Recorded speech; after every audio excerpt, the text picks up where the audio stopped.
O ano nangyayari dito? Bakit knockdown tong isa? Nagtapang-tapangan ang payat naman. Umiral na naman yung init ng ulo mo, no? Huwag mo naman saktan tong aso natin. Ano ka ba? Sino na lang ang kikilos dito kung mababali ang mga buto nito? Naku, mag-isip ka naman. Mapapakinabangan pa natin tong batan to eh. Wala talagang kwenta yung lumalabas sa bibig mo.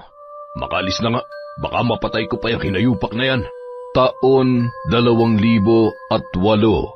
Masbate, mainit ang sikat ng araw nang tumigil ang sinasakyang tricycle ng mag-asawang sina Manuel at Jinky sa tapat ng isang maliit na sari-sari store. Bumaba sila doon, bitbit ang kanilang mga bagahe, at pagkatapos ay sinuyod ng tingin ang buong paligid. Saan ba banda rito ang bahay ng tiyahin mo, Manuel? Hindi ko rin alam eh. Matagal-tagal na rin kasi mula nung huli akong pumunta rito. Bukod pa ron, medyo malaki na rin ang pinagbago ng lugar, ng mga daanan, at higit sa lahat, dumami ng kabahayan. Pero huwag ka mag-alala, nag-reply na sa akin si Manang Inday. Pupuntahan niya raw tayo rito, kaya maghintay na lang muna tayo ng ilang minuto. Buti na lang may tiyahin ka na matutuluyan natin dito, no? Kung wala, baka magtitiis na naman tayo sa buwan ng upa. Tapos, kung hindi makakapagbayad, ipagtatatapon na naman ng landlady ang mga gamit natin sa kalsada. Ang masasabi ko lang, medyo maayos-ayos ang mga paupahan dito sa Masbate. Kumpara dun sa inupahan natin sa Siquijor. Bukod pa ron, mababait at mapapakiusapan ng mga tao rito. Kaya huwag kang mag-alala. Hindi na natin dadanasin yung mga panggigipit ng landlady o nino man. Magbabagong buhay na tayo rito. Malayo sa ingay at higit sa lahat, walang mapanghusgang mga mata. Siya nga pala, nagugutom ka na ba? Gusto mo bang kumain muna? May nagluluto ng barbecue ron sa unahan. Baka gusto mo. Busog pa ako eh. Tsaka wala akong ganong kumain. Medyo nahihilo pa kasi ako sa biyahe natin eh. Sigurado ka? Umupo ka na lang kaya muna rito. Ibibili kita ng candy para mawala na rin yung nararamdaman mong pagkahilo. Pinaupo ni Manuel si Jinky sa isang mahabang upuan sa gilid lamang ng tindahan, tsaka binilhan ng candy at tubig. Galing pa sila sa Siquijor, bumiyahe ng napakalayo para lang matakasan ang mapait nilang karanasan doon. Mga mapapait na alaala at higit sa lahat ang mapanghusgang mga mata. Napahinto sa pagtingin-tingin sa paligid ang dalawa nang mamataan ang isang matandang babae na kumakaway papalapit sa kanila. Nakasuot yon ng bulaklaking bestida habang bitbit ang mahabang sandok. Manuel, anak, ang laki-laki mo ng bata ka. Ikaw na ba yan, ha? Wala pa rin po talaga kayong pinagbago, Manang Inday. Ang ingay-ingay niyo pa rin, ang sigla, at higit sa lahat, walang kupas ang ganda. Abay, siyempre, pumuti lang tong buhok ko sa ulo, pero yung ganda ko, hindi nagbabago. Tingnan mo, paklapak. Pwede pang ipanlaban sa Miss Universe. Naku, bumanat pa. Di ba kung beauty queen ka, dapat mabilis kang kumilos? Subukan nga natin. Paano ba? Ay, oo. Tumakbo nga kayo mula rito papunta ron. Tingnan natin kung pwede pa talaga kayong ipanlaban sa Miss Universe. Ay, yun lang ang problema. Masakit ang tuhod ko ngayon. Pas muna tayo sa Miss Universe na yan. Sus, wala naman pala kayo eh. Kung hampasin kaya kita nitong sandok ko, makita mong bata ka. Biro lang, kayo naman. Tumaas na naman kaagad ang BP nyo. Ang gusto ko lang naman pong sabihin ay mas bagay sa inyo Miss Masbate kesa sa Miss Universe. Kasi wala maganda rito sa Masbate, kayo lang. Yun po yun. Tsaka kayo po ang pinakamaganda kong tiyahin sa balat ng lupa. Bakit? May balat ba ang lupa? Ha? Hindi ko rin po alam. Meron siguro. Isa nga po pala. Si Jinky po, asawa ko. Jinky, si Manang Inday. Yung sinasabi ko sa iyong nakatatandang kapatid ni nanay. Magandang tanghali po, Manang Inday. Abay, may asawa ka na pala, Manuel. Nako, swerte mo naman at nakabingwit ka ng napakagandang babae. Buti talaga may pumatol pa sa'yo kahit nakaka-high blood yung biro mo. Ay, magandang tanghali rin. Ang ganda mo naman. Malas mo lang talaga at napulot mo tong pamangking kong mukhang unggoy. Wow, unggoy. Sakit naman nun, tiya. Grabe, kung makapanlait, parang hindi niyo ako kadugo. Huwag ka na magreklamo. Ang importante ay patas na tayo. Maingay ba ako? Pasensya ka na. Ganito talaga ang lahi namin. Walang tigil ang bunganga. Hindi naman po sobrang ingay. Para lang pong pag-aari nyo na tong buong lugar dahil sa lakas ng boses ninyo. Nako, masanay ka na. Ganito lang talaga kami. Siya nga pala. Ano nga ulit ang pangalan mo? Pasensya na at makakalimutin talaga ako sa mga pangalan. Pero sa usaping pagmamuka, matagal ako nakakalimot. Lalo na yung mga may utang sa akin. Jinky po. Jinky po ang pangalan ko, tiya. Ay, kay gandang pangalan. Bagay na bagay sa'yo, Jinky. Maganda talaga ang misis ko, Manang Inday.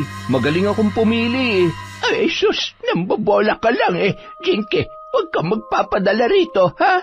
Nasanay na po ako sa kanya, Manang Inday.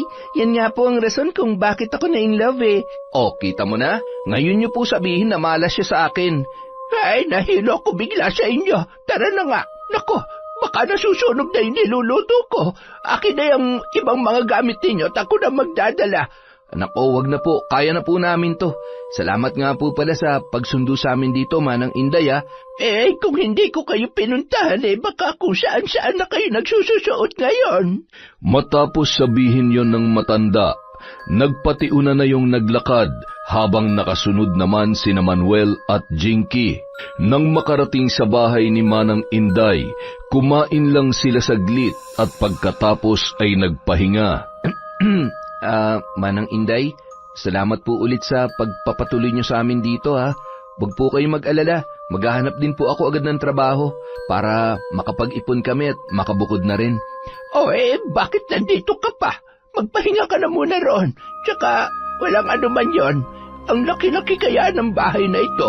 Bukod pa ron ay masayang-masaya ako dahil sa wakas ay may makakasama na ako dito. Basta, salamat po ulit. Hindi lang dahil sa pagpapatira nyo sa amin dito, kundi pati na rin sa pagtayo nyo bilang magulang sa akin. Mula nung mamatay si nanay at tatay, hindi nyo ho ako pinabayaan. Wala naman akong gaanong ginagawa o naitutulong sa'yo. Meron po yung pangungumusta nyo sa akin at pagpapadala nyo minsan ng pera. Ay naku, matagal na yon. Pinata ka pa nga nung panahon na yun Nakakatampo pa rin talaga kasi hindi mo man lamang ako binalitaan na may asawa ka na pala. Sorry na po, Manang Inday. Nandito na nga po kami. Siya, sige. Ayos lamang yon. Siya nga pala. Ano palang rason at bakit nyo naisipang lumipat dito sa Masbate? Tsaka, hindi ko pa gaanong kilala yung si Jinky. Ano po kasi, basta mahirap po ang buhay dun Tungkol naman po kay Jinky, katulad ko, wala na rin po siyang mga magulang. Yung lola niya lang ang nagpalaki sa kanya. Kaso nga lang, namatay na po. 5 taon na nakalilipas. Hindi pa po kami mag-asawa nung mga panahon na yon. Ay, ganoon ba? Kawawa naman pala ang batang yon. Buti talaga naisipan niyang dumito sa atin sa Masbate. Sabi ko po, mas maganda kasi ang buhay dito kumpara doon. Pero, di pa rin talaga ako kumbinsido. Dahil lang ba sa hirap ng buhay kaya kayo lumipat dito? O baka may iba pa kayong dahilan? Huwag niyo lang sabihing may tinatakasan kayong mga utang doon, ha? Nako, baka may biglang sumulpot na lamang ditong pulis ay aatakihin ako sa puso, makita mo? Grabe naman po kayo mag-isip. Wala po kaming utang doon. Nabayaran na namin bago kami nagpunta rito. Kaya wag po kayo mag-alala. Walang magpapaulan ng bala sa atin. Siya, sige. Sinabi mo oo nga pala. Sa usaping trabaho, matutulungan kita dyan. May kakilala ako rito na merong maraming trabaho. Baka pwede kang mamasukan sa kanya. Basta, sumama ka na lang sa akin bukas sa pag-aatid ng mga tinangkat na gulay sa mga suki ko, ha? Sigurado po kayo? Sige po, sasama po ako. Salamat po talaga, Manang Inday. Hulog po kayo ng langit sa amin. Salamat kan salamat. Siya, magpahinga ka na muna para makabawi ka ng lakas para bukas. Sige po, opo. Salamat po ulit. Maiwan ko na po kayo. Pupuntahan ko lang po si Jinky doon sa kwarto. Pagkatapos sabihin yon ni Manuel, Iniwan niya na ang matanda na noon ay abala sa pagtatanggal ng balat ng mani. Si Manang Inday ay matandang dalaga na kilala sa lugar bilang mapagbiro, palatawa at minsan naman ay masakit magsalita. Ngunit kahit ganoon ang matanda ay busilak pa rin ang kanyang puso. Siya lamang ang takbuhan ni Manuel sa tuwing may kailangan ang lalaki, sapagkat ang mga kamag-anak niya sa ama ay walang ibang ginawa kundi ang kutyain at laitin ang kanilang pamilya, dahil sa sila ay hamak na mahirap lamang. Napahinto sa harapan ng pintuan si Manuel, saka dahan-dahang lumingon sa maliit na salamin na nakapatong sa kaliwang bahagi. Pinagmasdan niya ang kanyang refleksyon at walang kurap na inaalala ang mapapait nilang karanasan sa Siquijor. Nung mamatay ang kanyang ina ay sumugod naman ang kanyang ama. Menor de edad pa lamang si Manuel nung mga panahon na yon. Hindi niya alam kung ano ang gagawin at kung paano mamumuhay ng mag-isa.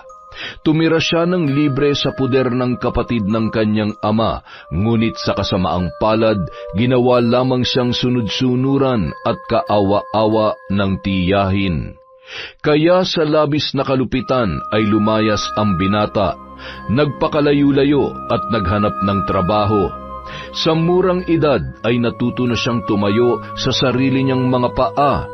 Naranasan niya rin ang iba't ibang mabibigat na trabaho, katulad na lamang ng pagiging construction worker, tagapasan ng mga bigas at banye-banyerang mga isda sa palengke. 23 taong gulang siya nang nagkakilala sila ni Jinky. Wala na ring mga magulang ang dalaga katulad niya, ngunit swerte lamang yon dahil meron pa siyang lola na nag-aruga sa kanya. Kaso nga lamang ay namatay na rin yun, dahilan ng labis na pagkalungkot ng dalaga. Mabuti na lamang naroon palagi si Manuel para damayan siya anumang oras. Sa ilang taon nilang pagkakamabutihan ay naisipan na rin nila magsama at magpakasal. Akala nila noon masaya na ang buhay nila bilang mag-asawa, ngunit yon ay pawang kathang isip lamang. Sapagkat halos araw-araw silang namuhay na puno ng mga panghusga ng mga tao sa kanilang paligid dahil lamang sa kumakalat na maling impormasyon sa kanilang lugar. Ang lola ni Jinky ay binansagan bilang hukluban, salot at alagad ng masamang espiritu. Subalit ang totoo ay mambabarang ang matanda na walang ibang ginawa kung hindi ang tumulong sa mga taong inaapi at inaabuso. Ngunit sa mata ng mga taong hindi naniniwala, nagpakalat ang mga yon ng mga maling paratang at usapin, dahilan ng pagiging ilag ng mga tao sa maglola at maging kina Manuel at Jinky. Manuel? Hoy Manuel, ayos ka lang? Ha? Sorry, may iniisip lang ako. Sigurado ka? Kanina ka pa kasi tulala dyan sa harapan ng salamin eh. Ano, may problema ba?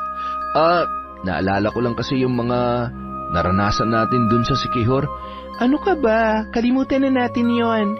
Ang importante ngayon, malaya na tayong nakakakilos at gawin ang mga bagay na gusto natin. Hindi tulad nun na konting galaw lang, ginagawa na ng ibang interpretasyon ng mga tao. Hindi ko maiwasang maalala eh. Nagtanong kasi si Manang Inday tungkol sa kung bakit biglaan ang paglipat natin dito sa Masbate. Nagtanong din siya tungkol sa'yo. Oh, anong sagot mo? Sinabi mo bang ginigipit tayo ng mga tao rin sa Siquijor? Sinabi mo bang apo ko ng isang mambabarang? Hindi, wala akong sinabi sa kanya tungkol dyan. Tsaka, hindi ba nandito tayo para magbagong buhay at mamuhay ng payapa? Kaya, mas mabuting walang nakakaalam para iwas na rin sa tsismis. Ayos yan. Ay, siya nga pala.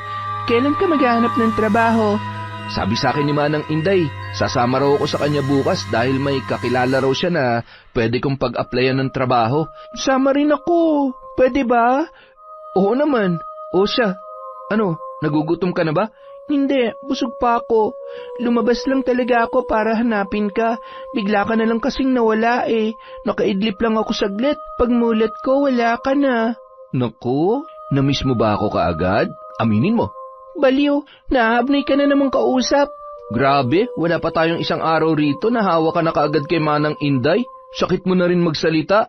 Biro lang naman yon. Ito talaga napaka-OA. I love you.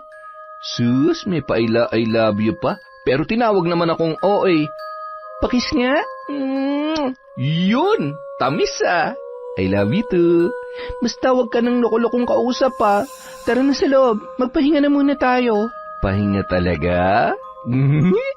Pagkatapos noon, nagpatiuna nang pumasok sa kwarto si Jinky, habang nakangisi naman si Manuel na nakasunod sa kanyang asawa. Sa balkonahe naman, nakangiting pinakikinggan ni Manang Inday ang biruan at tawanan ng dalawa. Masaya siya sapagkat may kasama na rin siya sa bahay at tila napawi na rin ang kanyang kalungkutan sa loob ng mahabang panahon.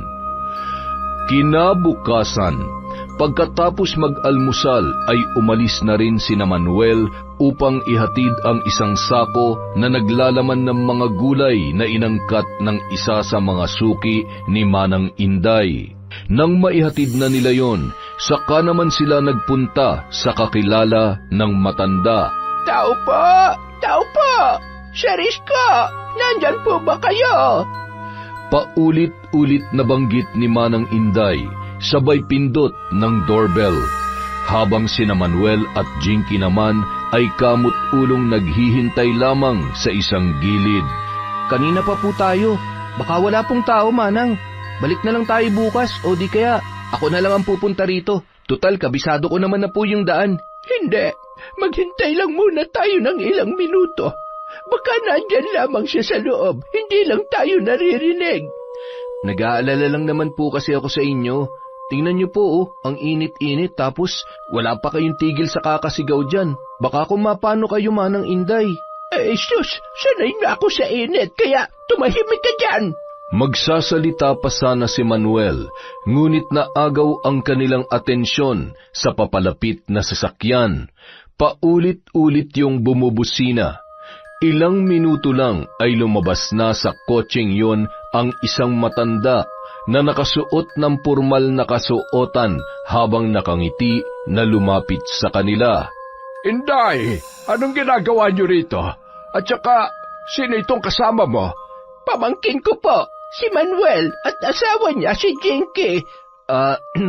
Magandang araw po, sir. Magandang araw din, iho. Iha. Oh, Inday, ano nga ulit yung kailangan mo? At saka, may dala ba kayong mga gulay dyan? Ang sarap kasing humigop ng sabaw mamayang hapon. Sinadya po talaga namin kayong puntahan dito, sir, para sana humingi ng pabor kung ayos lamang po sa inyo. At sa usaping gulay po, meron tayo dyan. Nakareserba na ito para sa inyo. Abay, yan ang gusto ko sa iyo eh. O siya, ano bang pabor yun? Ay teka, halik kayo, pumasok kayo. Doon tayo sa loob mag-usap. Matapos yun sabihin ni Isko, agad niyang binuksan ang gate. Dahan-dahan namang pumasok sina Manuel na noon ay walang tigil sa pagmamasid sa paligid at sa malaking bahay na nasa kanilang harapan. Nang makapasok sa loob, agad silang inasikaso ng isang katulong na kung pagmamasdang mabuti ay bagong gising pa lamang dahil sa tila magulo ang buhok nito. Kaya pala wala nagbubukas sa atin kanina pa. Tulog pa pala yung maid. Tingnan mo, may muta pa. Hey nako, yung bibig mo talaga. Itiko mo yan, baka marinig ka. Biro lang naman. Pero totoo naman yung sinabi ko, di ba? Tumahimik ka na sabi. O Inday, ano ang pabor yung sasabihin mo? Manghihiram ka ba ng puhunan? Ay, hindi po, sir. Kaya po kami nandito ay para sana mag-apply ng trabaho. Hindi po ako ang magtatrabaho kundi itong si Manuel. Baka naman po pwedeng kunin niyo siya bilang trabahador ninyo. Kahit ano pong trabaho, kayang-kaya po niyan. Abay, oo naman. Teka, saan ba kita pwedeng ipasok, iho? Ano ba? Ay oo, sa ano na lang, dun sa farm ko, sa manukan. 2 lang kasi sila ron, tapos yung mga manok doon ay dumadami na. Doon na lang kita pagtatrabahuhin. Ayos lang ba yun sa'yo, Manuel? Opo, ayos na ayos po sa akin yun. Yakang-yaka po yun. Salamat po. Walang anuman. Huwag ka mag-alala, madali lang naman ang trabaho doon. At saka, 3 naman kayo, kaya sigurado ko na hindi ka mahihirapan. Iba-iba nga pala ang manok ko sa farm. May mga panabong, may mga nangingitlog, at mga pangkarne. Basta matutuwa ka ron. Madali lang po yan. Kumpara po sa mga naging trabaho ko noon. Ayos naman pala. O siya, kailan mo ba gustong magsimula? Pwede po ako kahit bukas na kaagad. Sige, puntahan mo na lang ako rito pagkatapos mo mag-agahan. Ihahatid kita sa unang araw ng trabaho mo para na magganahan ka at para rin maipakilala kita sa magiging mga kasama mo roon. Naku, maraming salamat po talaga. Ang bait niyo po, sobra. Pagpalain po nawa kayo ng Diyos. Salamat din. Basta, sigurado bukas na ha. Baka kasi magbago pang isip mo. Yung sahod pala kada buwan ko ibinibigay. Ayos lang po. Salamat po na marami, Sir Isko. Ilang beses ka nang nagpasalamat. Baka maging santo na ako niyan. Kahit na nakakaringgi ay uulitin ko pa rin ang sinabi ni Manuel. Maraming salamat po, Sir Isko. Ay, wala yun, Inday. Sabi ko naman sa'yo, lumapit ka lamang sa akin kapag may kailangan ka. Lagi ko huyang tinatandaan. Siya, aalis na po pala kami. Salamat po ulit, lalo na po sa merienda. Ay, walang anuman. Mag-iingat kayo. Tsaka, Manuel, kita tayo bukas, ha? Tumango lamang si Manuel bilang tugon at nagpakawala ng malapad ng ngiti. Sa kasumunod kinaman ng Inday papalabas.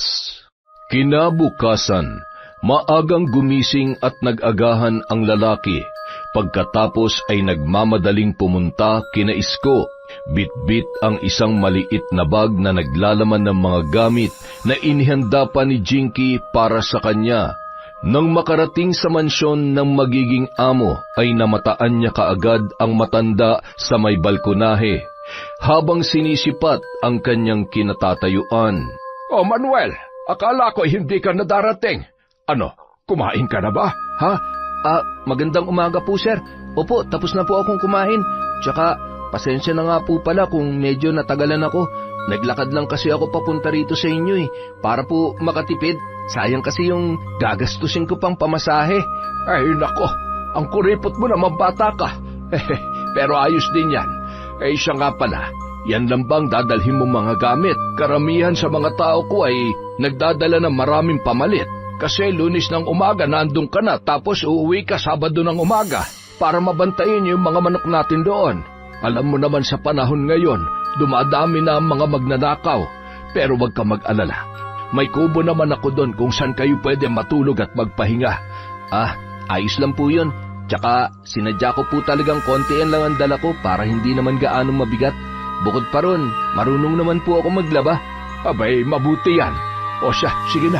Maghanda ka na at bibiyahin na rin tayo maya-maya lang. At saka, hindi naman malayo rito yung farm. Ang totoo niyan, dyan lang yun sa kabilang barangay. Dun sa malaking patag, malayo-layo nga lang sa mga kabahayan. Teka, siya nga pala. Maiwan na muna kita sandali ha. Magbibihis lamang ako saglit. Sige lang po. Tsaka, salamat po ulit, Sir Isko. Ngumiti lamang ang matanda bilang tugon kay Manuel. Saka hinabilin ang lalaki sa katulong nito, nakagigising lamang nung mga sandaling yun. Samantala, sa labas ng malaking kubo sa isang farm ay naroon sina Dodoy at Jomar na abala sa paglalaro ng baraha habang tinutungga ang tig-isang bote ng alak. Sa kanilang harapan ay may maliit na lamesa kung saan may nakahain na adobong manok na ginagawang pulutan ng 2. 8:00 pa lamang ng umaga noong mga oras na yun, ngunit ang 2 ay tila languna sa alak habang walang tigil sa paghalakhak. Ano, hindi pa ba luto yung mga itlog doon? Ano ba akala mo, Magic? Wala pa ang 10 minuto mula nung isalang ko sa kalan Ay, nako, napagulo mo. Di nakakatuwa yung para ng pagsagot mo. Ay, naku naman. ipapaalala ko lang sa'yo ha, pareho lang tayong trabahante dito, kaya limitahan mo yung pagiging palautos mo sa akin. At saka grabe kang makasta, akala mo naman ikaw ang boss dito. Ay nako, daig mo pa si Boss Isko eh. Si Boss Isko? Heh, buti bihira na lang dumalaw dito yung matandang yun. Huwag na sana siyang dumalaw kamo, kasi baka mabuking tayo sa mga pinaggagawa natin dito. Ano bang pinag-aagagawa natin? Wala naman ah. Sa katunayan nga, babait natin trabahante eh. Mabait talaga. Kasi nga nakakalimutan natin pakainin minsan yung mga manok niya. Bukod pa ron, binibili lang naman natin ng alak yung kita sa mga itlog eh. Ginagawa rin natin pulutan yung mga manok niya. At hindi lang yun. Ang sarap nitong tambayan natin kasi malayo sa mga kabayan. Walang istorbo. Oh, di ba ang responsable natin? Pero dapat doble ingat pa rin kasi hindi natin alam. Baka bigla na lang sumulpot yung iskong yon. Kaya ikaw, lakayan mo yung mga mata mo ha. Mas malaki ang mata mo, kakasyabu. Kaya ikaw magbantay. Oo nga pala, may natira pa bang pera mula sa kita sa mga itlog at karne ng manok? Baka kasi pag hinalaan na tayo ni boss eh. Ano ka ba? Baka nakakalimutan mong matalino ako. Kayang-kaya kong lusutan yan. Marami pa sanang sasabihin si Jomar, ngunit natigilan siya nang matanaw ang sasakyan ni Isko sa di kalayuan. Papasok yun sa farm na ikinagulat ng dalawa. Uy Jomar, lagot na. Anong lagot na? Tulungan mo ako iligpit ng mga to. Leche, kasalanan mo to eh. Oh, anong kasalanan ko? Binanggit-banggit mo pa kasi ang pangalan ng matandang yan, kaya yan tuloy dumating. Malas, buwisit talaga. Eh, kasalanan ko ba na nagkatotoo? Itago mo nga to dun sa ilalim ng higaan. Dali na. Oh, eh, bakit ako? Dodoy naman, dali na. Ikaw na rito, ako naman nasasalubong kina Isko eh. Basta siguruhin mo na malinis dito ha. Tsaka yung mga itlog na niluto mo, itago mo rin. Madami pa naman yun. Eh, naku, kung di lang kita pinsan ako, baka matagal na kitang sinapak eh. Oy, oy, yung bibig mo. Baka nakakalimutan mong mas matanda ako sa'yo. Oo na. Siya, punta mo na si boss. At saka, libangin mo muna para malinis ko na maayos to rito. Tinapik na lamang ni Jomar ang balikat ni Dodoy bilang tugon. Saka mabilis na nilapitan ang sasakyan ng kanilang amo na noon ay kakahinto lamang sa kanilang garahehan. Ilang segundo lamang ay lumabas na ng kotse si Isko kasama ang bagong tauhan na si Manuel. Magandang umaga po, boss. Oh, Jomar, magandang umaga rin. Si Dodoy nasaan? Nandun po sa kubo, may kinuha lang saglit. Napadalaw po kayo. Kukunin niyo na po ba yung pera na buwan ng kita natin dito? Ay, hindi pa. Nagpunta lang talaga ako rito para ipaalam at ipakilala sa inyo si Manuel, ang magiging bago niyong kasama. Nag-apply siya ng trabaho sa akin kahapon at naisip ko na dito ko na lamang siya ilagay para may katulong na kayo ni Dodoy. Ganun po ba? Mabuti naman po. Oo, siya Manuel. Siya si Jomar, ang magiging kasamahan mo rito. At saka, Jomar, siya naman si Manuel. Sana'y turuan mo siya ng mga gawain at pasikot-sikot dito, ha? Makakaasa po kayo, boss. Manuel, ilang taong ka na ba? 27 po, Manong. Ano ba yan? Anong Manong? Nako, nagmumukha naman akong matanda niyan eh. Kuya Jomar na lang, mas maayos pa at saka 40 anyos pa lang naman ako. Mukha lang matandang tingnan pero binata pa ako. Sorry po, Kuya Jomar. Ikinagagalak ko po kayong makilala. Ikinagagalak din kita makilala, Manuel. O siya, Jomar. Ikaw na ang bahala kay Manuel, ha? Huwag niyo siyang pabayaan dito. Makakaasa po kayo, boss. Mabuti. Sige na, aalis na ako. Hindi na ako magtatagal at meron pa akong kailangang asikasuhin. Sige po. Mag-iingat po kayo sa biyahe, boss. Salamat. Manuel, tumawag ka lang sa akin kapag may kailangan kayo, ha? Opo, Sir Isko. Salamat po uli sa paghatid sa akin dito. Nang makaalis ang matanda, ay naiwan naman sina Manuel at Jomar na tinatanaw ang papalayong sasakyan ni Mang Isko. Leche, buisit talaga, oh. Ano po yun, Kuya Jomar? Ay, wala. Ang sabi ko, sumunod ka sa akin dun sa kubo. Magsasalita pa sana si Manuel, ngunit masamang tingin lamang ang ipinukol sa kanya ni Jomar. Upang makisama ay sinunod na lamang yon ni Manuel. Tila hindi niya rin maipaliwanag ang mabigat na aura ng lalaki at kung titingnang mabuti, parang hindi noon nagustuhan ang pagdating niya sa kanilang farm. Nang nasa harapan na sila ng kubo, lumabas naman doon si Dodoy na nagpakawala ng malalim na buntong hininga.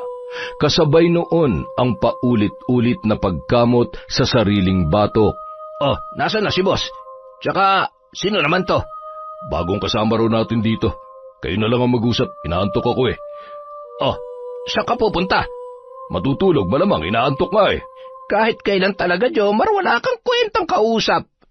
Marami pang pinagsasabi si Dodoy, ngunit tinalikuran lamang siya ni Jomar. Habang si Manuel naman ay kunot noong napatingin sa dalawa, inaamin niya sa kanyang sarili na nakaramdam siya ng pagkabastos sa mga asal na ipinakikita ng dalawa niyang makakasama. O anong tinitingin-tingin mo dyan? Magtrabaho ka na. Di ba trabaho ang pakay mo rito? Oh, etong galon. Painumin mo ng tubig yung mga manok. Tsaka yung mga itlog, timbangin mo. Yung magkakaparehas ng size, ilagay mo sa isang tray. Ano, kuha mo? Mawalang galang na po, Manong. Kakarating ko lang kasi. Hindi ko pa po alam ang mga pasikot-sikot at gawain dito. Pwede niyo po ba akong turuan? Anong turuan? Magpapainom ka lang ng manok, mahirap ba yun sa'yo? Tsaka, anong manong? Bata-bata ako pa kaya para tawagin mo ako ng ganyan. Ay, ganyan po kasi yung nakasanayan kong tawag sa mga nakatatanda sa akin. Pasensya na po kayo. Ayaw ko na ganon. Ano akala mo sa akin, chuper sa jeep? Naku ng teteng, umiinit ang ulo ko eh. O siya, Kuya Dodoy na lang ay tawag mo sa akin. Ikaw, ano ang pangalan mo? Manuel po, Kuya Didoy. Anong Didoy? May lahi ka bang bingi, ha? Dodoy! Dodoy ang pangalan ko! Ay, sorry po. Magkasintunog po kasi pero pwede po bang magpatulong muna ako sa inyo? Kahit ngayong unang araw ko lang po. Huwag po kayong mag-alala, madali naman po ako matuto. Ay, nako. Sige na nga. Sumunod ka sa akin. Tsaka yung gamit mo, ilagay mo na lang dyan sa lamesa. Nakakaya kasi sa'yo kung bibit-bitin mo pa yan doon. Tanging pagtango lamang ang isinagot ni Manuel at marahang ngumiti.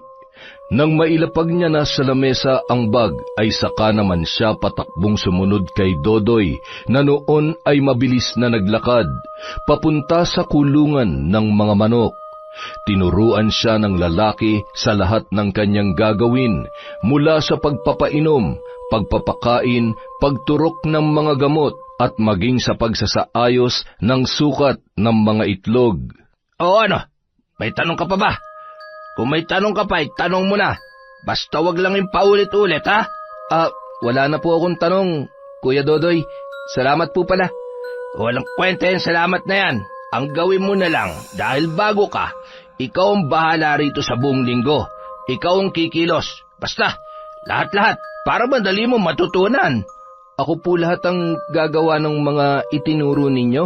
Hindi mo ba naintindihan?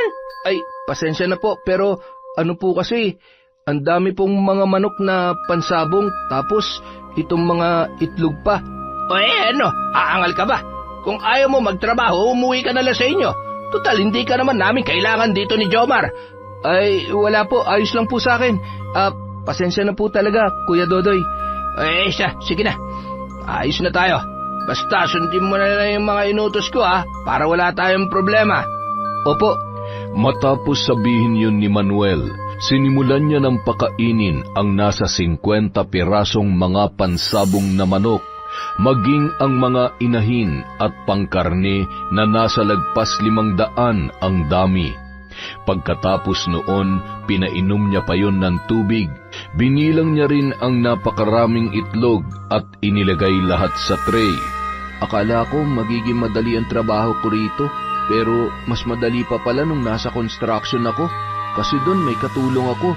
Hindi tulad dito na nakakangalay sa kamay tapos wala pang kausap.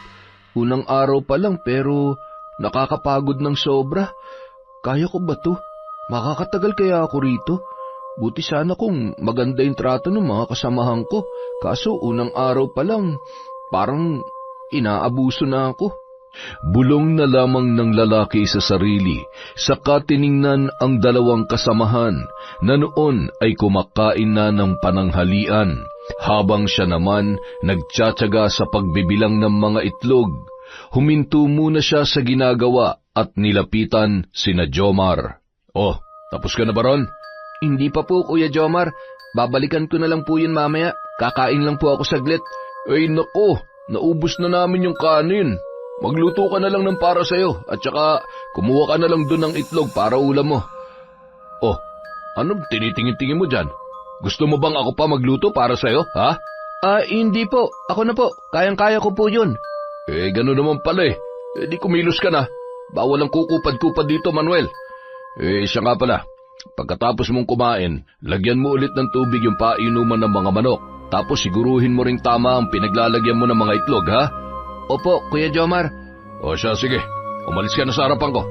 Nang makaalis si Manuel sa harap ng dalawa, wala namang tigil sa paghalakhak si Dodoy, habang nakatingin kay Jomar na pinipigilan ang pagtawa.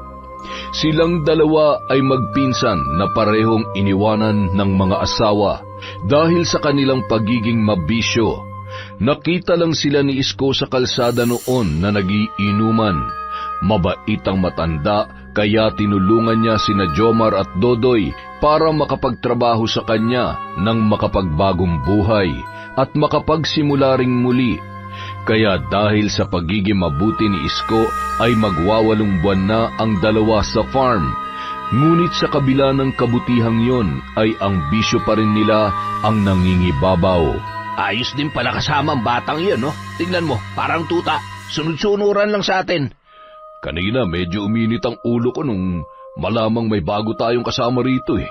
Pero ngayon, ang masasabi ko lang, pwede palang gawing katuwaan ng batang yun. Ang saya nga kasama eh, parang aping-api eh. Walang hiya ka kasi. Oh, bakit ako? Ikaw ang nagsimula, nag-utos dyan. Pero ayos din yung ginawa mo. Jomar, paano kung magsumbong yan kay Boss Isko? Di yan. Sino ba siya para paniwalaan ng matandang yun? Tsaka huwag kang mag-alala. Tayong matagal dito, kaya sigurado kung tayong pakikinggan ni Boss Isko. Pero, paano kung umalis siya? Di, wala na tayong paglalaruan. Di umalis siya. Mabuti rin yun para walang sagabal sa atin dito. Ay, siya nga pala. Bumili ka nga ulit ng alak. Medyo nabitin ako kanina eh. Bigla na lang kasing dumating yung buwisit na yan kasama yung uugod-ugod mong boss. Hanep ka rin talaga. O siya, akin ang pera. Nandun sa loob, ikaw na lang ako kumuha. Basta, walang bote ha. Hindi na umimik pa si Dodoy.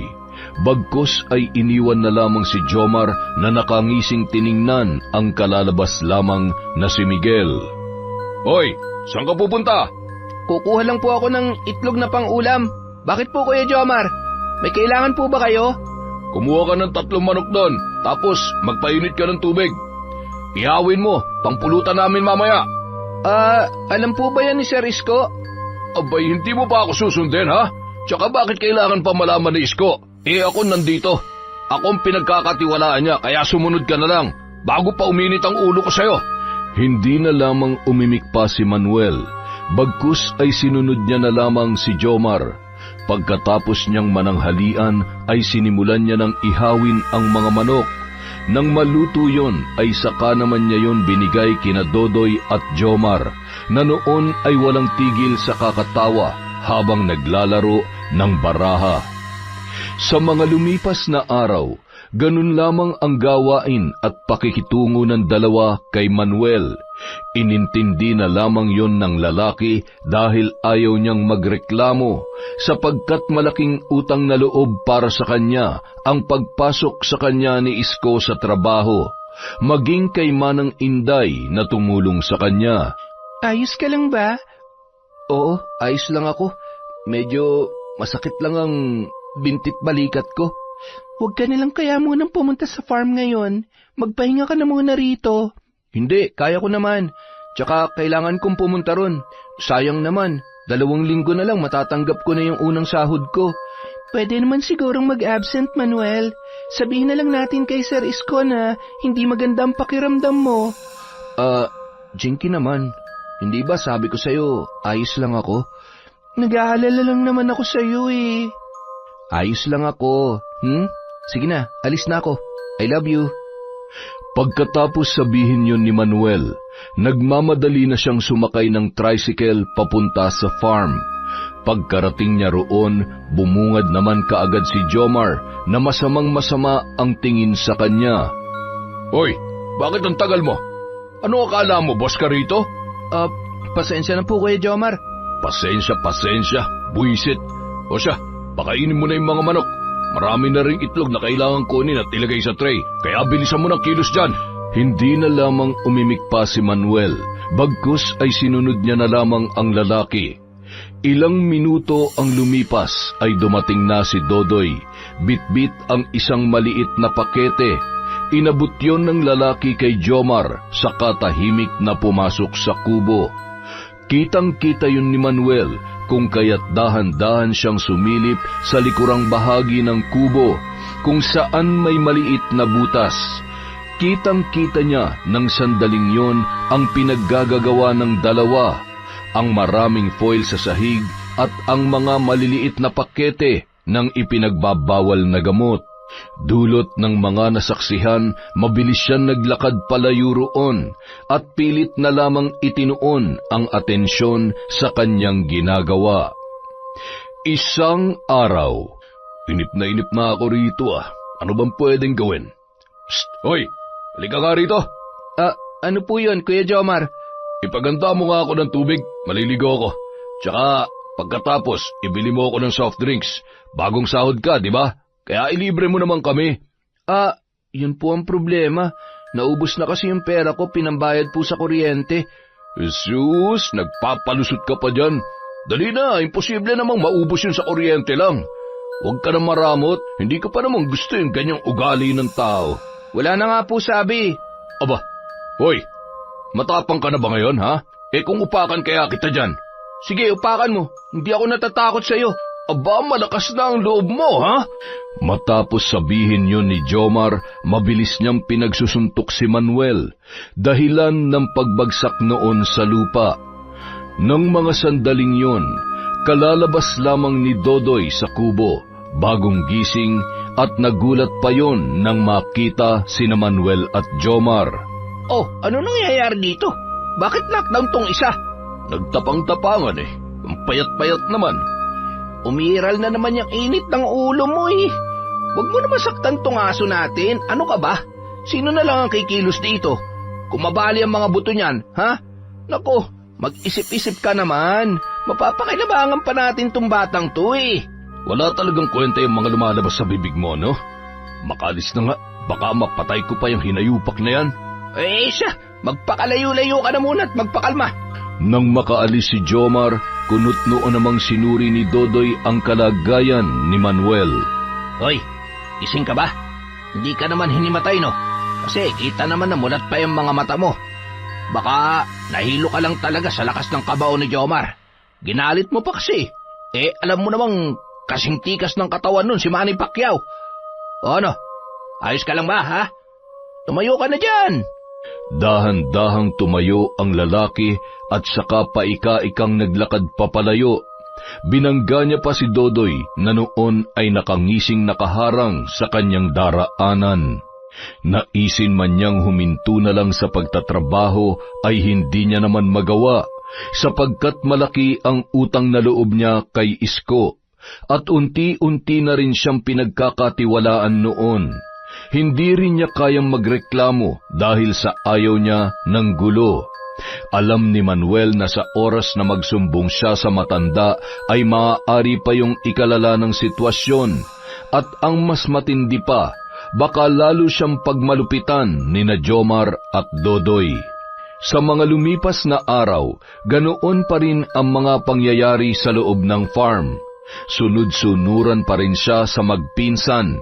Hindi na lamang siya umiimik sa tuwing nag-uutos ang dalawa upang hindi sasaktan ng mga yon. Isang umaga. Hello, Manuel. Ang tagal mo sumagot Ilang ulit na rin kitang tinatawagan. Pasensya na po, Sir Isko. Hindi ko po kasi narinig yung ringtone ng cellphone. Kaya ayun, hindi ko po nasagot yung tawag ninyo. Ayos lang. Siya nga pala, nasaan ka ngayon? Pauwi po ako sa amin. Bakit po? Dumaan ka muna rito sa bahay.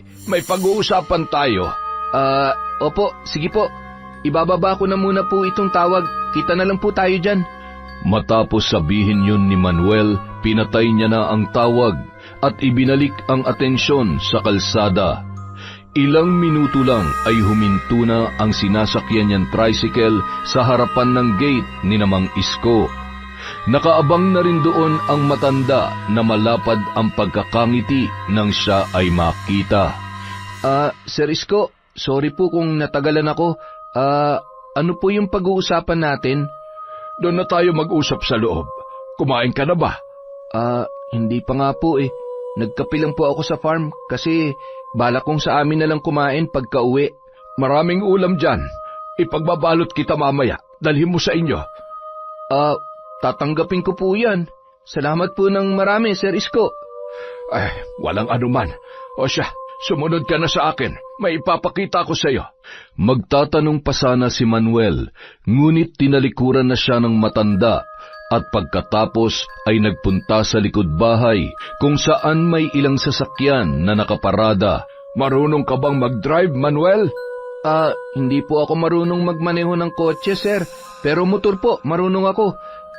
Bakit niyo po naitanong? Kukunin niyo po ba akong driver ninyo? Nako, hindi ko kailangan ng driver kasi marunong naman ako mag-drive. Okay po. Pero bakit niyo po natanong kung marunong ako mag-drive? Kasi may ibibigay ako sa iyo. Malaking tulong to para mabawasan ang gastos mo sa pamasahe. Tsaka para pwede ka ring umuwi at pumunta sa farm kahit anong oras mo gustuhin.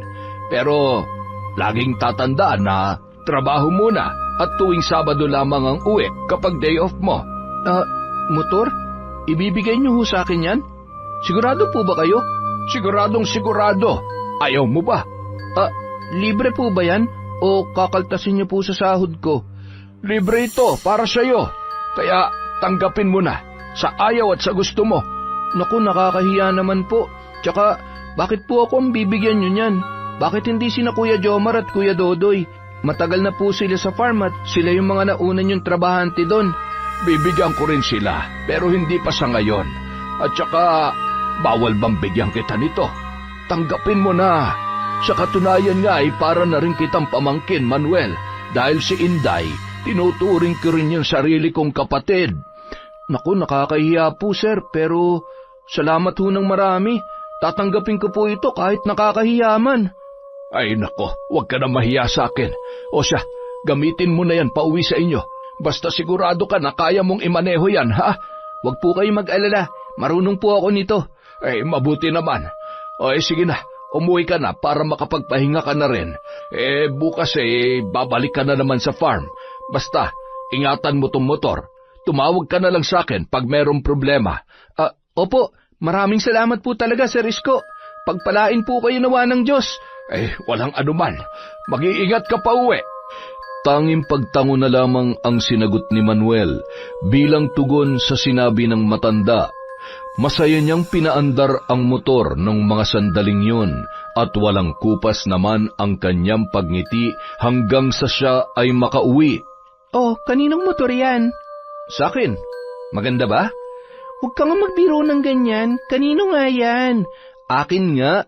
Binigay sa akin ni Sir Isko. Sigurado ka? Bakit ka naman niya bibigyan ng motor?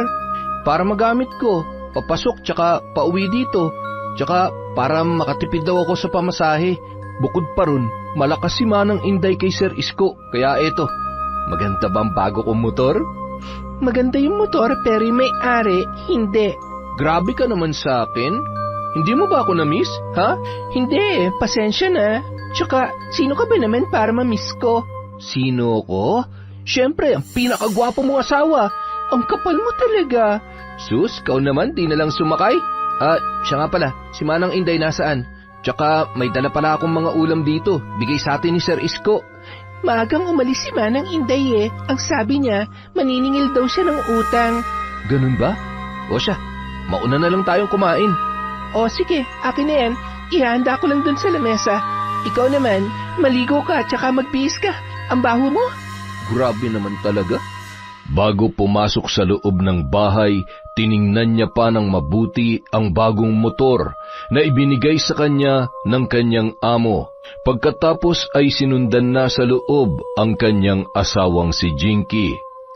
Kinabukasan, 4:00 pa lang ng madaling araw ay nasa farm na si Manuel.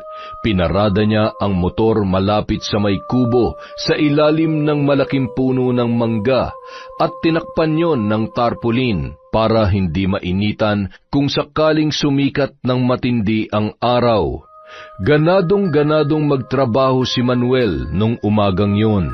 Hindi rin mawala-wala sa kanyang muka ang napakalapad na pagngiti. Naging inspirasyon niya ang motor upang mas lalo pang sipagan ang kanyang pagtatrabaho.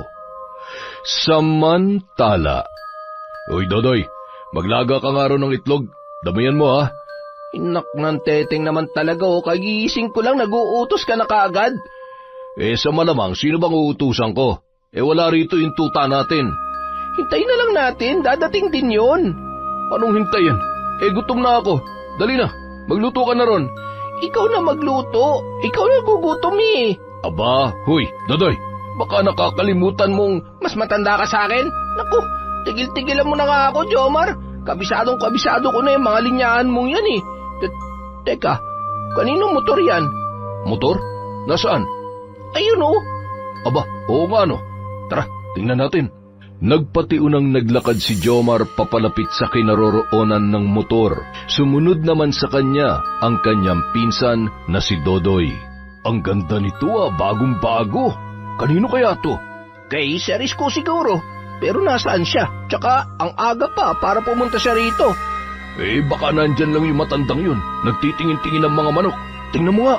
Jomar naman, ang dami mong utos. Namimihasa ka na talaga Susunod ka ba o gugulpihin kita? Oo na, ang init ng ulo mo teka, si Manuel ba yan? Ang aga niya naman yata, pero mabuti na rin na nandito na siya para may utusan na tayo. Bata! Hoy! Hoy, bugok! Lumapit ka nga rito, bilisan mo! Tawag ni Jomar kay Manuel na noon ay papalapit na sa kanila. Bit-bit ang 2 galon na tubig. Ano po yan, Kuya Jomar? Siya nga po pala. Tapos ko na pong pakainin yung mga manok. Pinainom ko na rin ng tubig. At yung mga itlog, nabilang ko na po at nailagay ko na sa tray. Mabuti naman kung ganon. Siya nga pala. Kaninong motor yan? Akin po yan. Brand new? Grabe, ang yaman mo naman, bata. Bigay lang po sa akin yan. Nino? Sa kakilala ko lang po, Kuya Jomar. Sinong kakilala ba yan? Anong pangalan? O baka naman may hindi kami nalalaman. Mukha ka pa namang sip-sip. Po? Ano pong ibig niyong sabihin? Ang ibig kong sabihin, kanino galing to? Bakit hindi mo mabanggit ang pangalan niya? Huwag mo sabihin si Isko ang nagbigay sa iyo niyan. Ano, si Isko ba? Mukha pa namang papaborituhin ka ng matandang yun. Hindi po, Kuya Jomar. Galing po yan sa pinsan ko. Siya, sige. Sinabi mo Ganda, Grabe, mamahalin to. Nasaan yung susi? Pairam naman Pasensya na po pero hindi ko po pinapahiram yung motor ko kung kani-kanino lang Anong sabi mo? Ba't tinatanggihan mo ba ako, ha? At saka anong kung kani-kanino lang? Kilala mo naman kami. Ang sabihin mo, maarte ka lang. Napakahinayupak mo talagang bata ka. Uupakan kita dyan Gusto mo bang isako kita? Sige po, isako nyo. Ano bang akala nyo sa akin? Takot sa inyo? Uy, Kuya Jomar, malaki lang yung katawan mo pero yung utak mo singliit ng langgam. Anong sabi mo? Mabilis na sinunggaban ng suntok ni Jomar si Manuel na noon ay nanlilisik na rin ang mga mata sa galit.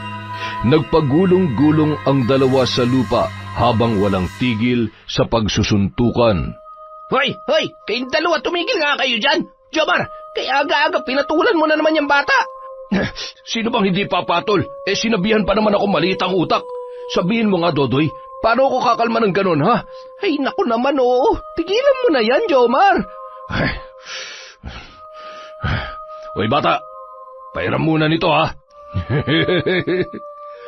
Patawa-tawa pa ang lalaki habang hawak ang susi ng motor. Pagkatapos ay sabay silang pumasok ni Dodoy sa kubo. Naiwan naman noon si Manuel na walang tigil sa kakaubo, kasabay din noon ang pag-agos ng dugo sa kanyang ilong. Tumayo siya at umupo sa mahabang upuan sa labas lamang ng kubo. Sa ilang minuto niya roon ay lumabas naman sina Jomar at Dodoy. Pormadong-pormado ang dalawa habang hinahagis-hagis pa sa ere ang susi ng motor ni Manuel. Akin na yung susi ng motor ko! Mga peste kayo! Itiko mo yung bibig mo. Kung hindi, paduduguin ko ulit yan. Huwag mo nang patulan yan, Jomar. Tara na!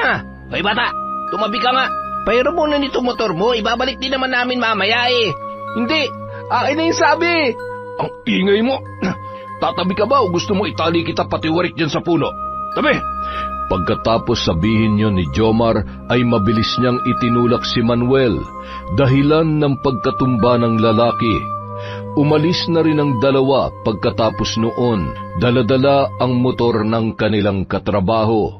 Sinubukan pa yung pigilan ni Manuel, ngunit wala naman siyang nagawa. Wala rin siyang tigil sa pagsisisi sa sarili dahil sa dinala niya pa sa farm ang motor na alam niya namang pwedeng pagdiskitahan ng magpinsan. Kinagabihan, 8:00 na ng gabi nang bumalik sina Jomar at Dodoy. Langung-lango ang dalawa sa alak. Wala na rin sa ayos magpatakbo ng motor at ang mas malala pa na ikinagulat ni Manuel ay ang halos sira-sira ng harapan ng kanyang motorsiklo. Ano nangyari sa motor ko? Mga hayop talaga kayo. Yang hihiram na lang kayo pero kung makagamit kayo, wagas. Pwede ba tumahimik ka? Walang iya. Mapapatay na talaga kita eh. Eh di patayin mo. Hindi ako natatakot sa'yo. Puro ka lang daday. Tsaka, kung mamamatay man ako, sisiguruhin ko mumultuhin kita gabi-gabi hanggang sa mamatay ka sa takot. Anong sabi mo? Leche ka. Dahil lang sa motor mong ang pangit, nagkaganyan ka na? Napakatapang mo naman. Halika't subukan natin yung tapang mo. Tingnan ko kung makaparag ka pa, ha? Pagkatapos sabihin niyo ni Jomar, agad-agad niyang hinablot si Manuel at pinagsusuntok. Sumali na rin si Dodoy na humahalakhak pa habang tumutungga ng alak. Hoy Dodoy, kumuha ka nga ng sako doon sa loob. Tsaka maghanap ka rin ng pantali para hindi na ito makawala pa. Ano? Papatayin mo talaga yan? Eh ano pa nga ba? Hinamon ako eh. Yan ang gusto ko sa'yo, pinsan eh. Wala kang kinatatakutan. Humahalakhak na pumasok sa kubo si Dodoy at ilang segundo lang ay lumabas ng muli. Bitbit ang sako at pantali. Pinagtulungan nilang igapos si Manuel na nung mga oras na yon ay nanghihina na. Hinampas pa nila ng bote ang lalaki dahilan ng pagkawala ng malay noon. Ilang minuto lang ang lumipas ay pinasan ni Jomar si Manuel. Dinala nila yon sa bahagi ng farm kung saan masukal at may sapa. Mga walang hiya kayo. Pagbabayaran yung lahat ng ito. Sisiguruhin kong mas malala pa ritong dadanasin ninyo. Oy, Jomar! Buhay pa pala to eh. Hayaan mo, mamamatay din yan mamaya. Bago nila ipasok sa sako ang lalaki, ay pinaso pa nila yon ng sigarilyo. Nang masigurong hindi na makagalaw, ay pinagtulungan nila yung ilagay sa loob ng sako. Saka inihagis sa may tubig. Pagkatapos noon ay humahalakhak silang umalis at hindi na nilingon pa ang kalunos-lunos na nangyayari kay Manuel. Samantala, sa isang madilim na bahagi ay naroon ang isang matandang babae na napatakip sa kanyang bibig matapos masaksihan ang ginawa ng dalawang kalalakihan sa isang kaawa-awang lalaki. Nang masigurong wala na ang mga yon, saka naman siya lumabas sa kanyang pinagtataguan at mabilis na nilapitan ang naaanod na sako. Kinuha niya yon saka tinulungang ilabas doon si Manuel. Pagkatapos ay tinanggal niya rin ang tali sa kamay at paa nito. Diyos ko, iho, naririnig mo ba ako? Ha? Tulungan niyo po ako. Parang awa niyo na po. O siya, sige. Kaya mo bang tumayo? Ang sakit po ng binti ko. Ay nako, sino ba ang mga yon?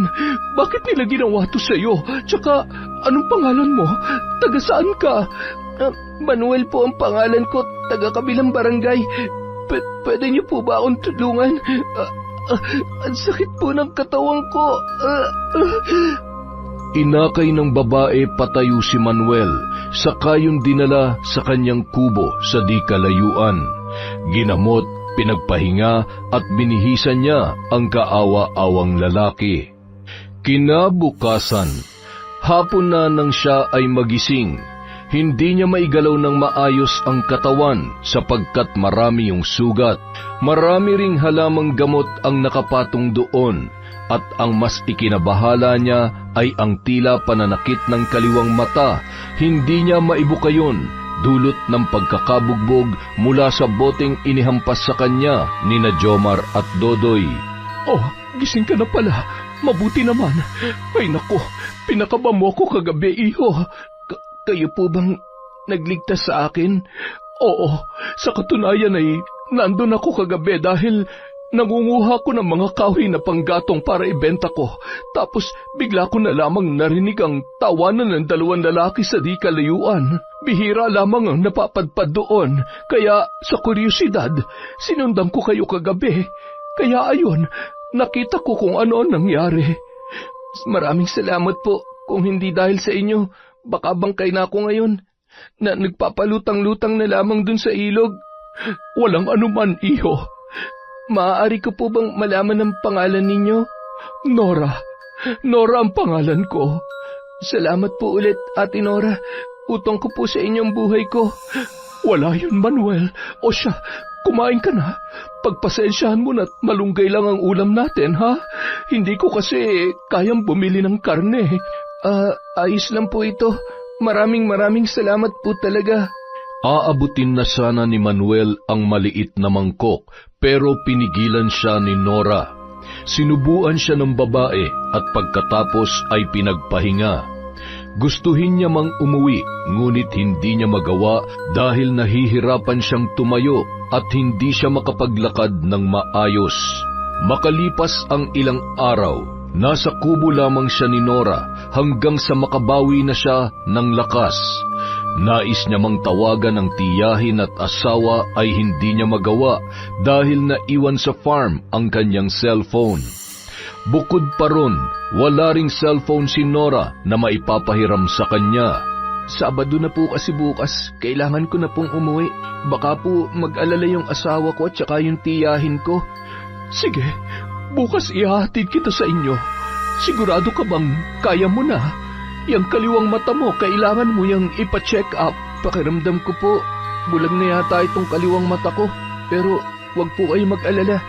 Ang mahalaga po ay buhay ako. Paano naman yung binti mo? Parang nabali na yata ang buto niyan. Naigagalaw ko naman po itong isa. Ang importante po talaga ay makauwi na ako sa amin. O siya, bukas, sa ngayon ay magpahinga ka na lang muna dyan. Matapos sabihin yon ng babae, iniwan niya na si Manuel na nakaupo sa kawayan na upuan habang hawak-hawak ang kahoy na ginawa niyang tungkod upang makapaglakad. Kinabukasan, 5:00 pa lang ng umaga ay nasa kalsada na sila na nag-aabang ng tricycle para masakyan. Nakatalukbong noon si Manuel upang ikubli ang pagkakakilanlan at pag-iingat din kung sakaling dumaan sina Jomar at Dodoy. Nang makarating sa bahay ni Manang Inday ay agad na nakita ni Manuel si Jinky na kalalabas lamang bitbit ang arinola. Sino po sila? Teka, Manuel, ikaw ba yan? Mahal ko. Sandali, ano nangyari sa'yo, ha? Mahabang kwento, iha. Pwede bang sa loob na lamang natin pag-usapan? Sige po, pasok po kayo. Manuel, halika rito. Agad na inalalayan ni Jinky si Manuel papasok sa loob ng bahay. Sumunod naman si Nora na mabilis na isinarado ang pintuan. Nagulat naman si Manang Inday nang makita ang kondisyon ng kanyang pamangkin. Maluhaluhang nag-usisa ang matanda. Maging si Jinky na noon ay seryoso ang muka na nakatingin sa kanyang asawa. Inilahad naman ni Nora ang mga nasaksihan mula noong una hanggang sa pagliligtas niya sa lalaki. Kinuwento rin ni Manuel ang nangyari mula sa pang-aabuso at pang-aalipusta ni na Jomar at Dodoy, maging ang pagtatangkang pagtapos sa kanyang buhay. Bakit hindi mo kinukwento sa akin ang tungkol dyan? Manuel naman, sana nagsabi ka at saka lumipat tayo rito para magbagong buhay. Pero bakit ganito? Hindi ko naman inaasahan na aabot sila ng ganun eh. Ganun pa rin yon. Sana nagsabi ka, asawa mo ko eh. Tigilan nyo na yan. Ang importante ay buhay si Manuel. Nora, maraming salamat sa pagliligtas mo sa pamangkin ko. Walang anuman yon. O siya, uuwi na ako. Manuel, magpahinga ka't magpalakas, tsaka magpa-check up ka rin. Salamat po talaga ng marami, Ate Nora. Bago po kayo umalis, kumain ho muna kayo. Salamat, pero doon ako sa bahay mag-aagahan. Inihatid ni Manang Inday si Nora sa labas. Binigyan ng matanda ang babae ng mga gulay bilang pasasalamat sa pagliligtas nito sa kanyang pamangkin. Naiwan naman sa loob sina Manuel at Jinky na seryosong nag-uusap nung mga sandaling yun. Magbabayad yung mga hayop na yun sa ginawa nila sa'yo. Lagot sila sa akin. Makikita nila. Ha? Anong gagawin mo? Magpapakabruha. Ha? Anong ibig mong sabihin? Ipaparamdam ko sa kanilang hagupit ng ating paghihiganti. Anong hagupit? Naguguluhan ako sa'yo. Huwag mo sabihin, babarangin mo sila. Hindi ka naman mambabarang tulad nung lola mo, hindi ba? Oo, pero tinuruan niya pa rin ako. Anong gusto mong gawin ko? Tumahimik na lang at hayaan sila sa ginawa nila sa'yo? Hayaan mo na lang na batas ang humusga at magparusa sa kanila. Ano? Ikukulong lang, tapos makakalaya rin at makakapanakit ulit? Ang mga taong ganyan, dapat tinuturuan ng leksyon, Manuel. Marunong kang mambarang, iha? Napalingon ang dalawa sa may pintuan, kung saan seryosong nakatingin sa kanila si Manang Inday. Ha? Opo, tinuruan po ako ng lola ko nung nabubuhay pa siya. Paano ba yan? Tutulungan kita. Basta maparusahan lamang ang may gawa nito kay Manuel. Po? Ayos lang po sa inyo na gumamit ako ng barang? Oo, basta magtusa lamang sila. Manang Inday, Jinky, ano ba kayo? Hayaan nyo ng batas na humusga sa kanila. Tumahimik ka, Manuel! Hindi na nakaimik pa si Manuel. Bagkus ay hinayaan ang asawa at tiyahin na mag-usap. Tumawag din si Inday kay Isko at ibinalita ang mga nangyari. Galit na galit ang matandang may-ari ng farm kina Jomar at Dodoy nang malaman ang kanilang pinaggagagawa. Saan kayo pupunta? Sa lugar kung saan namumugad ang mga demonyo may gawa niyan sa'yo. Ano? Jinky, delikadong gagawin nyo. Manang Inday, makinig naman kayo sa akin, oh. Pupuntahan namin sila roon para makita kung paano sila aarestuhin ng mga pulis. Pulis? Tumawag na ho kayo ng pulis? Ako, hindi. Pero si Isko, oo. Kaya humanda na ang dalawang yon. Ay siya, tumito ka lang, ha? Sasama po ako. Hintayin niyo lang po ako. Saglit lang. Manuel naman, huwag na matigas ang ulo. Dito ka na lang at magpahinga. Hindi ka nga makapaglakad na maayos eh. Baka mapahamak ka pa doon. Sige na, magpalakas ka na lang dito sa bahay. Napatango na lamang si Manuel at sinundan ng tingin ang asawa. Naghanda muna sina Jinky at Manang Inday bago umalis at nagtungo sa farm. Samantala, habang nakasakay sa tricycle ay hindi maiwasan ni Jinky na maikuyom ang kanyang mga kamao. Napahawak siya sa kanyang bulsa kung saan naroon ang isang kwintas na ipinamana pa sa kanya ng kanyang yumaong lola. Ang kwintas na yun ay sumisimbolo sa kanilang lahi na mambabarang. Ang palawit noon ay mukha ng kanilang sinasamba sa tuwing gumagawa sila ng ritual o orasyon. Ayos ka lang ba, iha? Malapit na pala tayo. Ayos lang po ako, Manang Inday. Kayo po. Ay, siya nga po pala. Mamaya kung may makita kayong maaari natin magamit sa pambabarang. Kunin niyo po at ibigay niyo po sa akin. Katulad ng ano, iha? Pasensya ka na. Wala talaga akong alam tungkol sa pambabarang. Hindi nga ako naniniwala sa ganoon dati, pero ang sabi-sabi ay totoo raw yon. Pero huwag kang mag-alala. Naniniwala ako sa iyo, basta hindi mo lamang ikapapahamak yan. Huwag po kayo mag-alala, Manang Inday, lalo na't ang ating pinaghuhugutan ay ang magturo ng leksyon sa mga nagkasala at bigyan sila ng karapat-dapat na parusa sa salang kanilang ginawa kay Manuel.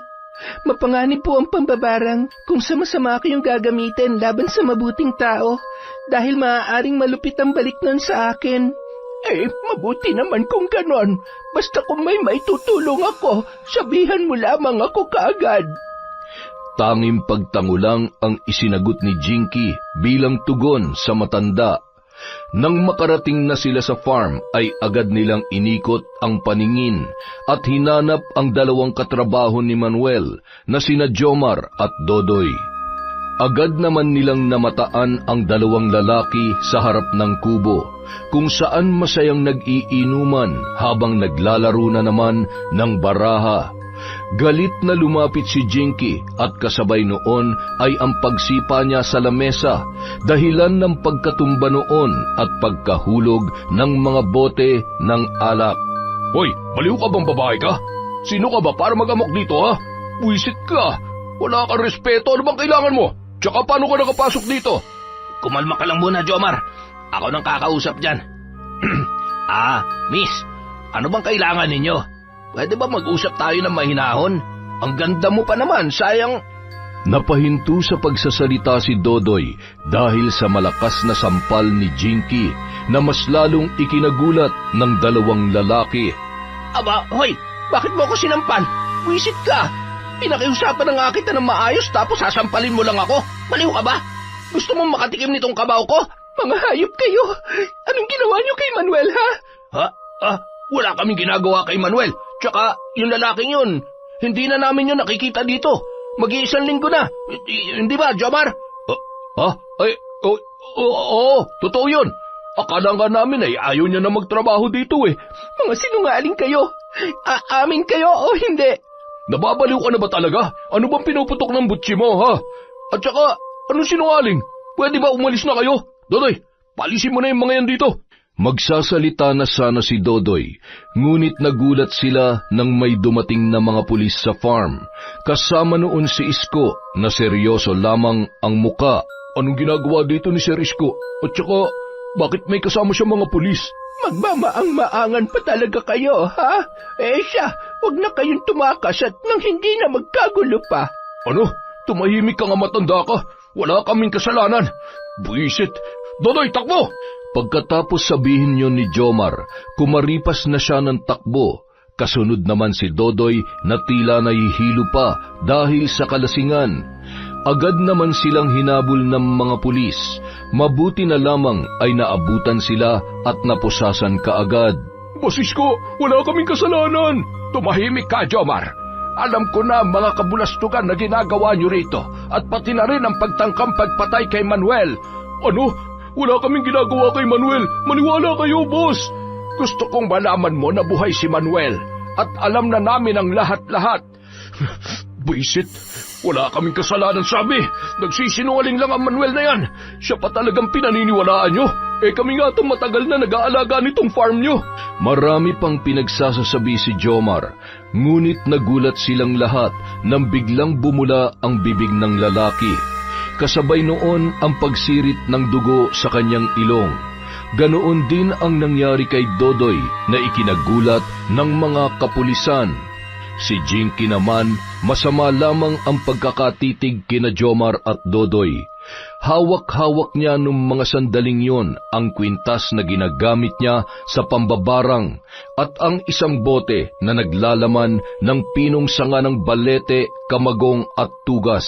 May binubulong din siyang orasyon habang pinaparusahan ang dalawang lalaki gamit ang kanyang paningin, na noon ay may lumalabas na rin na dugo sa kanilang bibig. Ilang minuto lang ay isinaboy ni Jinky ang lahat ng laman ng bote. Pagbagsak ng mga yon sa lupa ay biglang umihip ang malamig at malakas na hangin. Sige na, dalhin nyo na ang mga yan. Pagkatapos sabihin niyo ni Isko ay hinatak na ng mga pulis sina Jomar at Dodoy na ng mga sandaling yon ay nanlaban pa at pilit na kumakawala.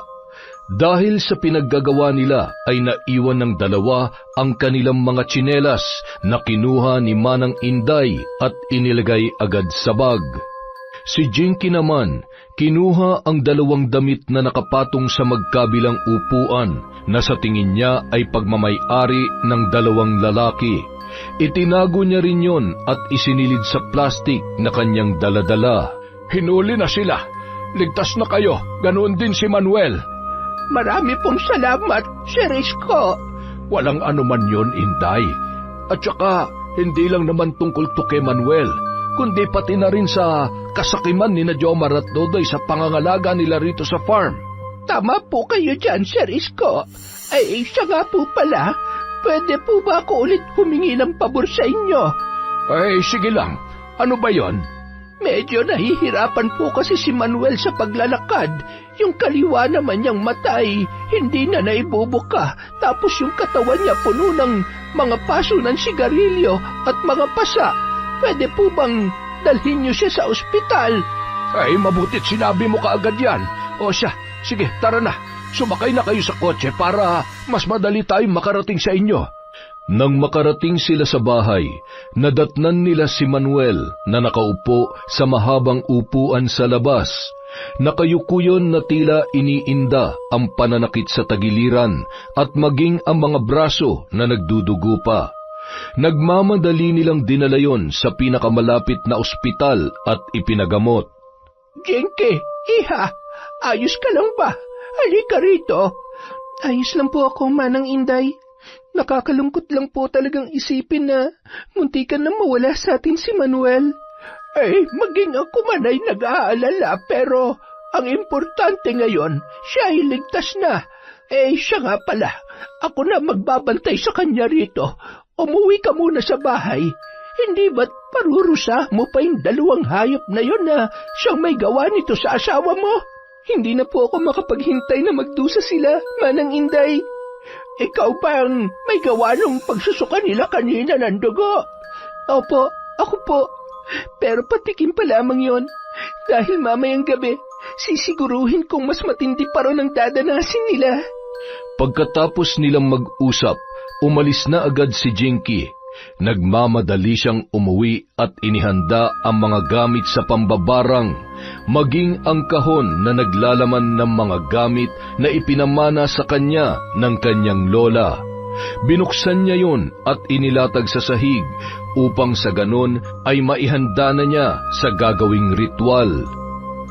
Kinagabihan, eksaktong 6:00, nasa loob ng madilim na kwarto si Jinky. Nakaluhod sa gitna ng mga kandilang kanyang sinindihan, habang sa kanyang harapan naman ay naroon ang isang santo na gawa sa kahoy.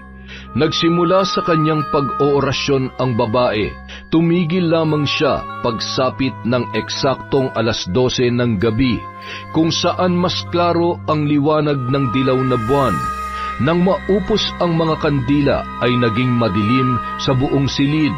Tanging ang sinag lamang ng buwan na tumatago sa bintana ang kanyang nagsisilbing ilaw. Kinuha niya ang tsinelas at damit na pagmamay-ari ng 2 tao na kanyang babarangin.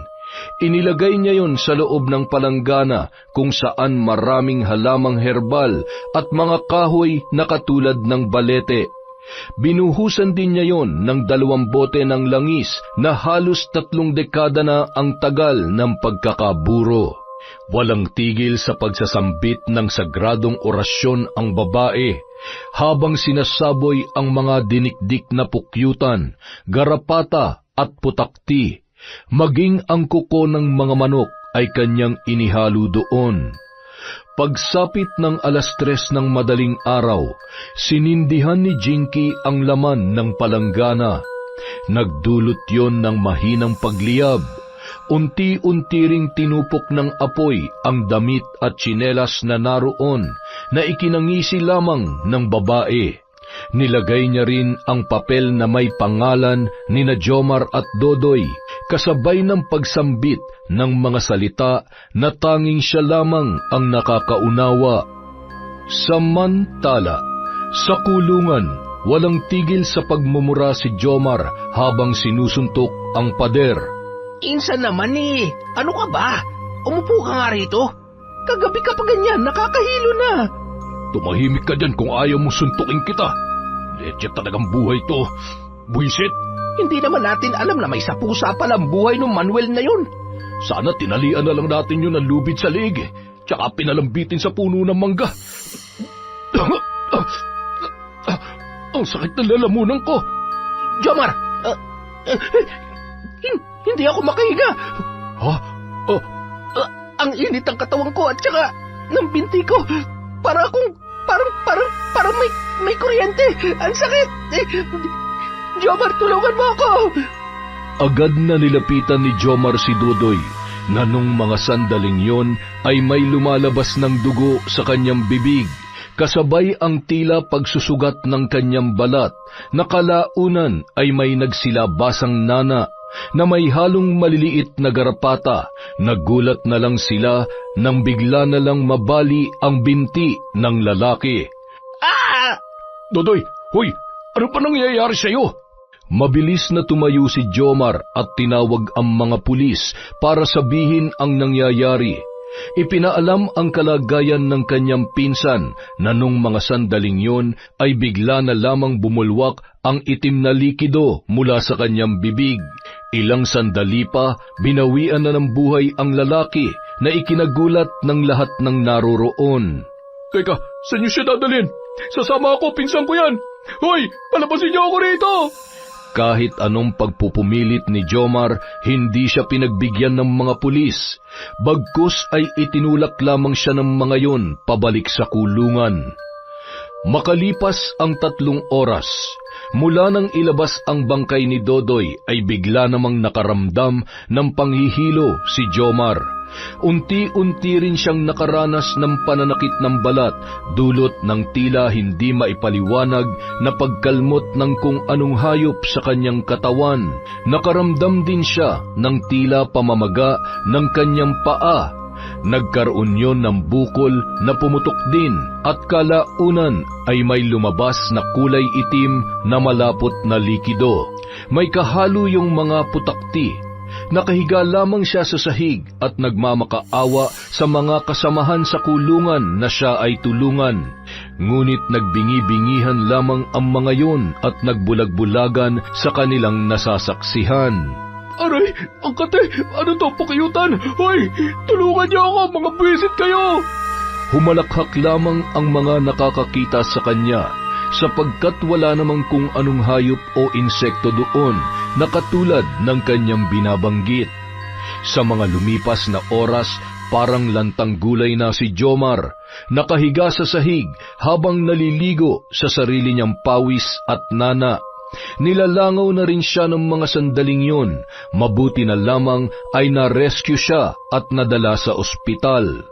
Nung araw ding yon, pinutol ng doktor ang mga binti ng lalaki upang hindi na lumala at kumalat ang impeksyon.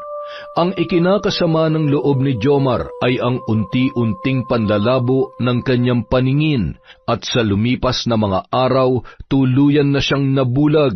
Dinala rin siya sa mental hospital sapagkat tila nasisiraan na siya ng bait. Samantala, Grabe ang mga nangyari nitong nakaraang araw. Hindi pa rin ako makapaniwalang namatay sa barang ang Dodoy. Teka, Dodoy nga ba yun? Basta, grabe. Ang lupit mo, Jinky. Tapos yung isa ay nawalan na ng ganang mabuhay dun sa mental. Hindi po ganun ang iniisip ko magiging kapalaran nila. Ngunit ang barang na po ang kusang gumawa ng paraan na siyang nagdikta ng sasapitin nilang dalawa. Masakit man hong isipin pero yun po ang pasya ng tadhana. Ang mga taong may dalisay na puso lamang ang makakaligtas sa barang ko, Manang Inday. At sa tingin ko, ang kabusilakan ng puso hindi nananahan sa kanilang kalooban, kaya sinapit nila mapait na pangyayaring yon. Kinakabahan ako sa kakayahan mo, Mambarang Iha. natatakot ako na baka ikapahamak mo yan kapag pinagpatuloy mo pa. Hindi ko ho ito gagamitin sa kasamaan. Sa tuwing kakailanganin lang po talaga. At saka, wag po kayo mag-alala. Ibabaon ko na ang kalamang ito sa limot upang wala na masawi pa. Ay, siya nga po pala. Dadalhin ko lang po itong lugaw kay Manuel doon sa kwarto. Maiwan ko po muna kayo, Manang Inday. Tanging pagtango lamang ang itinugon ng matanda kay Jinky, kasabay ng pagtapik sa balikat ng babae. Nabulag ang kaliwang mata ni Manuel at hindi na rin siya nakalakad pa. Kung kailangan niyan lumabas at maglibot-libot ay gumagamit siya ng wheelchair bilang gabay. Mapait din ang sinapit ng lalaki dahil sa ginawang panggugulpi sa kanya ni na Jomar at Dodoy. Nagdulot din ng kapighatian sa kanya ang kawalan ng kakayahang makapaglakad. Ngunit sa tulong ng kanyang asawa at tiyahin, siya ay nagpapakatatag at lumalaban. Si Jinky binigyan ng puhunan ni Isko para makapagpatayo ng negosyo tulad ng sari-sari store. Dahil doon, may napagkukunan ng pangangailangan sa pang-araw-araw na buhay ang kanilang pamilya. Yon! Isa na naman pong malupit na kwento mula sa Kwentong Enteng. Magandang umaga po sa inyong lahat. Sana po ay nasa mabuti tayong kalagayan. Huwag po tayo masyadong magpapakapagod. Magpahinga kung kinakailangan. Alagaan po natin ang ating mga sarili.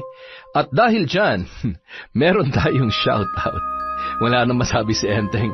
Simulan na lang po natin kay Lent TV2. Hi po kay Chris Alcantara, kay John Esa, kay Thelma Carasawa, kay Zen Messina from Amadeo, Cavite. Hi po kay Christy Gaitan, Honey Austria, Lady Dam. Shout out po kay Estelita Bagares, kay Janet Castillo, kay Edgardo Fontanilla, kay Christine Guevara, Janaya Dagison, tama po ba yung pronunciation ko? Hi din po kay Noemi from Batangas, kay Luz Biminda Rapas at mga taga Caloocan. Hello po kay Janet Vergara of Pampanga from Joe Bert, San Juan. Hello kay Dimples Yumi. Hi kay Jasmine Vicente, kay Leng Crochet. Hi kay Rai, kay Cataleja Soto, kay OFW TikToker. Hi kay Romelyn Delfino, Sherlyn Gumansing, Lucy San Jose. Hi din po kay Marcos Balingasa, kay Mea Espiritu, Billy Ray, Jenny May, Ray Buendia from Lucy Buendia. Hi kay Cat Burglar Cutie, kay Desiree De Los Santos. Shout out kay Gay Somodio, kay Manny San Mamot Mapadtaya, kay Jessica Sobremonte, Jenny May Madriaga, Mamiliana Nalugon, Estela TV. Hi po kay Baby Dang Cordero, Alfreda Alano, Roslen Rodriguez, kay Cindy Pajo, kay Mayumi Cañete, Leia Tan, Rowena Magbanwa, Catalina Bertulfo. Hi po kay My Favorite Song Collection 2, Hala Application, Owner Heart, Maki at sa anak-anakan nilang magaganda at pogi from Arius Evangelio. Hi din po kay Gab Marco Balisbis, kay Febe Ranyada, Margie Banosong, Monica Nieves, Ami Biray, kay Yasmin Bautista, kay Roda, kay Jeneline Jacobe, kay Julieta Guevara, kay Renz Jamir Apollo. Hi din po kay Janice Delphine Ramirez, kay Sheila Banjola, kay Betty Velasco, kay Mayan Colyantes at kay Len Elizaga. Kung hindi ko po kayo nabanggit, may bukas, may isa-isang araw pa po tayo. Maraming salamat po mula sa Kwentong Enteng.